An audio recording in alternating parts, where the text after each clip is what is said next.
خلاص مع بداية إن شاء الله بطولة الأمم النهاردة بإذن الله مصر هتلعب. يقول لك في تفكير جدي إن هو الشناوي مش هيبقى الأساسي، واللي هيبقى الأساسي إن مصطفى شوبير هو هيبقى الأساسي. فده حاجة يعني لو حسام حسن عملها هيبقى جريء، بس حسام حسن مش جريء. حسن يوم ما يعمل كده مثلا وحصل غلطة من من شوبير، هيطلع بقى ويركبوا مسرح ازاي ومش ازاي. انما لو لعب الشناوي وحصل غلطة من الشناوي هيقول لك انا معايا احسن حارس في افريقيا، فالغلطه مش مني، الغلطه منه، هيلبسها له. انما لو لعب شوبير ولبس اي غلطه في وش حسام حسن، فحسام حسن مش جريء ان هو يعمل كده.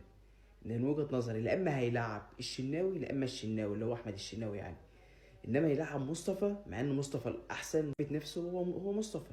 ده المفروض اللي يلعب، ده طبيعي في الاهلي وفي المنتخب. طبيعي هو احسن حارس ومفروض حارس واعد وصاعد وعنده 26 سنه الوقت ولا 25 سنه. المفروض ده يلعب، المفروض ياخد فرصته، المفروض ده ياخد خبرات كفايه عشان 3 4 سنين كمان هيفرقوا معاه. فمتوقع ان كابتن حسام حسن هيلعب الشناوي عادي، مش هيريسك. مش هيريسك في اي حاجه، في اي مركز في التشكيله. متوقع ان كابتن حسام هيبقى متوقع جدا. اي مدرب هيلعب وهيبقى عارف حسام حسن هينزل بتشكيله ايه وهيلعب ازاي والطريقه اللي هيلعب بيها. فمفيش كرياتيفيتي ومفيش فكر ومفيش تكتيك هتحصل. مش اي حاجه كابتن حسام حسن هيقدر يقدمها. واما نشوف البطوله